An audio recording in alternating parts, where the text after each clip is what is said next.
আসসালামু আলাইকুম ওয়া রাহমাতুল্লাহ। হাদিসে মুবারকাতে এসেছে 5 ব্যক্তির নামাজ আল্লাহর দরবারে কখনোই কবুল হয় না।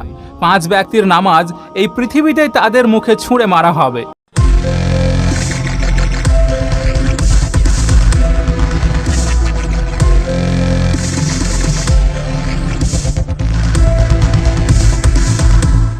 ইবনে মাজাতে হযরত ইবনে আব্বাস রাদিয়াল্লাহু তাআলা আনহুর কাছ থেকে রিওয়ায়াত এসেছে 5 ব্যক্তি এমন আছে যাদের নামাজ তাদের মাথার উপরেই যায় না। মানে এই 5 প্রকার ব্যক্তিরা যখন নামাজ আদায় করে থাকে তখন তাদের নামাজ আল্লাহর দরবারে যাওয়া তো অনেক দূরের কথা, তাদের মাথার উপরে ওঠে না।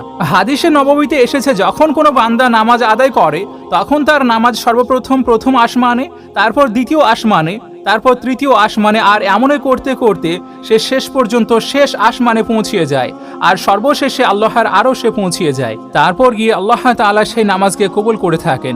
কিন্তু এই 5 ব্যক্তি এমন আছে যাদের নামাজ তাদের মাথার উপরেই যায় না। এই 5 ব্যক্তির নামাজ এই পৃথিবীতেই তাদের মুখে ছুঁড়ে মারা হবে। তো আজকের এই ভিডিওতে আমরা 5 এমন ব্যক্তির সম্বন্ধে জানবো যাদের নামাজ আল্লাহর দরবারে কখনোই পৌঁছায় না, মানে যাদের নামাজ আল্লাহ রব্বুল আলামিন কবুলই করেন না। আর এর সঙ্গে আমরা একটি এমন আমলের সম্বন্ধেও জানবো যে আমলটিকে করার পর আপনার ছোট অথবা বড় যে কোনো হাজত, যে কোনো ইচ্ছা একেবারে সম্পূর্ণ হয়ে যাবে ইনশাআল্লাহ। এই জন্য আজকের এই ভিডিওটি আপনাদের সবার জন্য খুবই বিশেষ একটি ভিডিও হতে চলেছে। আপনি এটিকে শেষ পর্যন্ত অবশ্যই দেখুন। আর যদি আপনি চ্যানেলে প্রথম এসে থাকেন তাহলে এমন গুরুত্বপূর্ণ ভিডিওগুলি আরও দেখার জন্য চ্যানেলটি অবশ্যই সাবস্ক্রাইব করে নেবেন। এই 5 ব্যক্তির নামাজ আল্লাহর দরবারে কখনোই কবুল হয় না। আর আমাদেরকে মনে রাখতে হবে যে যখন নামাজই কবুল হয় না তাহলে তাদের কোনো দোয়াও আল্লাহর দরবারে কবুল হবে না। নাম্বার 1, মদ পান করা ব্যক্তির নামাজ। এই লিস্টে সর্বপ্রথম যে ব্যক্তি এসেছে সে হলো মদ পান করা ব্যক্তি। মানে যে ব্যক্তি মদ পান করে অথবা মদ বেচা কেনা করে এমন মানুষের নামাজ আল্লাহর দরবারে কখনোই কবুল হবে না। আর এমন ব্যক্তির নামাজকে এই দুনিয়াতেই তাদের মুখে ছুঁড়ে মারা হয়। মনে রাখতে হবে যতক্ষণ পর্যন্ত কোনো মদ পান করা ব্যক্তি খালেস মন থেকে তওবা না করবে অথবা সে মদ পান করা ছেড়ে না দেবে ততক্ষণ পর্যন্ত তার নামাজ তার মাথার উপরেই উঠবে না। কোনো এক জামানাতে এক সুদখোর ব্যক্তি ছিল যে খুবই নামাজের পাবন্দি করত, কিন্তু যখন তার কাছে পয়সা খুবই বেশি বেশি আসতে লাগলো তখন সে মদ পান করতে শুরু করলো। মানে সে প্রত্যেক সময়ে মদের নেশাতেই থাকতে লাগলো। তো এমনইভাবে একদিন সে মদের নেশাতে বিভোর হয়ে সিঁড়ি দিয়ে উপরে উঠছিল, আর তখন ওই পা স্লিপ হয়ে নিচে মুখ থুবড়ে পড়ে যায়, আর সেখানেই তার ইন্তেকাল হয়ে যায়। কিন্তু তার যে সন্তান ছিল সে কয়েকদিন পর্যন্ত নিজের বাবার জন্য দুঃখ করতে থাকলো।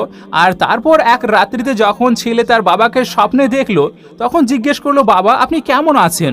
বাবা বলল, আর জিজ্ঞেস করিস না আমাকে, আমার নামাজের কোনো লাভই হয়নি।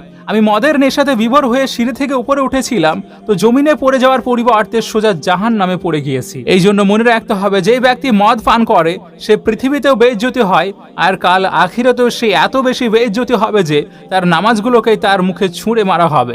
মানে তার কোনো ইবাদতই আল্লাহর দরবারে কবুল হবে না। নাম্বার 2, বাবা মায়ের প্রতি অসৎ ব্যবহার করা ব্যক্তি। এই লিস্টের দ্বিতীয় ব্যক্তি তারা যারা নিজের বাবা মাকে দুঃখ এবং কষ্ট দেয় আর তাদের সঙ্গে অখুশি থাকে। তো এমন ব্যক্তিদের নামাজকেও আল্লাহ রাব্বুল আলামিন এই দুনিয়াতেই তাদের মুখে ছুঁড়ে মারবে। মানে আল্লাহ তাআলা এমন ব্যক্তিদের নামাজকেও কবুল করবেন না। মনে রাখতে হবে যে যেই ব্যক্তিদের সঙ্গে তার বাবা মা অখুশি থাকে, নারাজ হয়ে যায়, তো এমন মানুষদের সঙ্গে আল্লাহ এবং তার রাসূলও নারাজ হয়ে যান।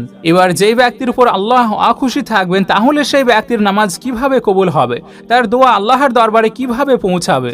কখনোই নয়, এমন ব্যক্তির নামাজ কখনোই আল্লাহর দরবারে কবুল হবে না। এই জন্য যার যার বাবা মা তার প্রতি নারাজ ও অখুশি আছে তারা যেন নিজের বাবা মাকে আজকে রাজি করিয়ে নেয়, না হলে আপনাদের নামাজও আল্লাহর দরবারে কবুল হবে না আর আপনার সারা জীবনও বিফলেই যাবে। নাম্বার 3, স্বামীর অবাধ্য স্ত্রী।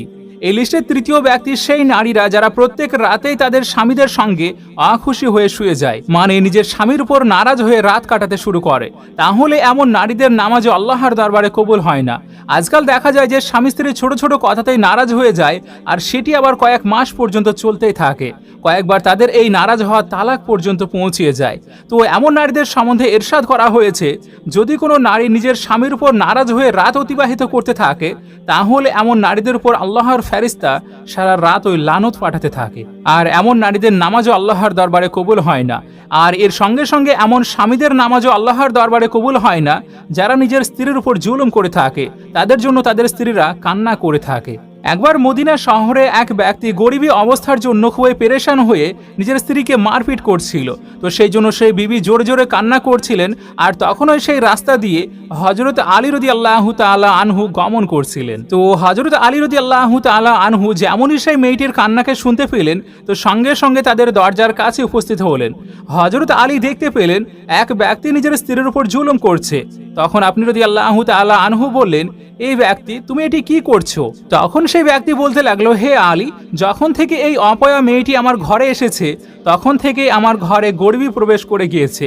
যখন থেকে এর সাথে আমার নিকাহ হয়েছে তখন থেকে আমি আরো বেশি গরিব হতে শুরু করেছি।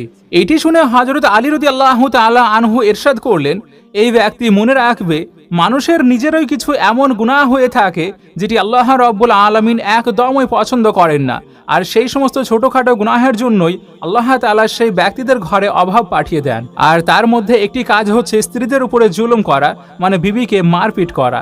হে ব্যক্তি, কেউ যখন নিজের বিবির উপর জুলুম করে তখন তার ঘর থেকে বরকত এমনভাবে খতম হয়ে যায় যে যেমনভাবে আগুন জ্বালানির কাঠকে খেয়ে নেয়। আর মনে রাখবে, এমন ব্যক্তির কোনো আমলে আল্লাহর দরবারে পৌঁছায় না যে নিজের বিবিকে দুঃখ দেয়। নাম্বার 4, দেখানোর জন্য নামাজ পড়া ব্যক্তি। এই লিস্টে চতুর্থ ব্যক্তি তারা যারা নিজেকে দেখানোর জন্য নামাজ পড়ে থাকে, আর এমন ব্যক্তি যারা আল্লাহ তাআলাকে রাজি করার জন্য নয় বরং শুধুমাত্র মানুষজনকে দেখানোর জন্য নামাজ পড়ে থাকে, তো এমন ব্যক্তিদের নামাজও আল্লাহর দরবারে পৌঁছায় না।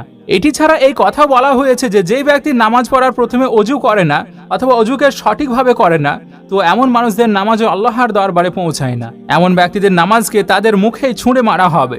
এই জন্য যখন নামাজ পড়বেন তখন যেন আল্লাহকে রাজি করার জন্য পড়বেন, কাউকে দেখানোর জন্য একদমই করবেন না। আর নামাজ পড়ার প্রথমে ভালোভাবে অজু করে নেবেন, কখনোই অজুর সময় কথা বলবেন না। তারপর আপনি নামাজ পড়ুন। এখান থেকে আল্লাহ রাব্বুল আলামিন আপনার নামাজকে অবশ্যই কবুল করবেন, আর আপনার দোয়াকেও কবুল করবেন। নাম্বার 5, সুদখোর ব্যক্তির নামাজ। এই লিস্টের পঞ্চম ব্যক্তি হলো সুদখোর ব্যক্তি। সবসময় মনে রাখতে হবে যে যে ব্যক্তিরা সকাল সন্ধ্যা সুদের টাকাতে জীবন অতিবাহিত করে, সুদের টাকাতে তাদের পেটে খাবার পৌঁছিয়ে থাকে, তাহলে এমন ব্যক্তিদের সম্বন্ধে জানানো হয়েছে যে ব্যক্তিরা সুদের টাকা খেয়ে থাকে এমন ব্যক্তিদের নামাজকেও আল্লাহ তাআলা কখনো কবুল করবেন না। আপনারা জেনে থাকবেন, সুদ খাওয়া এমনিতেই হারাম কাজ, আর হারাম খাওয়া মানুষদের দোয়া আল্লাহর দরবারে কখনোই পৌঁছায় না। এছাড়াও ইবনে মাজাহ থেকে একটি রিওয়ায়াত এসেছে, আর যেটি হযরত ইবনে আব্বাস রাদিয়াল্লাহু তাআলা আনহুর কাছ থেকে মারবি হয়েছে, সেটি হলো মসজিদের এমন ইমামদের নামাজও আল্লাহর দরবারে কবুল হয় না যারা মুজরিম হয়ে থাকে, যারা শরীয়তের বিরুদ্ধে কাজ করে থাকে, মানে তারা বিভিন্ন রকমের ভুল কাজ করে থাকে, আর যেই কারণে মানুষজন সেই ইমামকে পছন্দ করে না। তো সেই জন্য এমন ইমামদের নামাজকেও তাদের মুখে ছুঁড়ে ফেলা হবে, মানে মসজিদের এমন ইমামদের নামাজকেও আল্লাহর দরবারে কবুল করা হবে না। বর্তমান সময়ে আপনি দেখতে পাবেন যারা মসজিদের ইমাম তো হয়ে থাকে কিন্তু তারা শরীয়তের বিরুদ্ধে কাজ করে থাকে, আর যখন তাকে ইমামতি থেকে সরিয়ে দেওয়া হয় তখন সে আবার বড় ধরনের ফিতনা ফ্যাসাদের সৃষ্টি করে দেয়।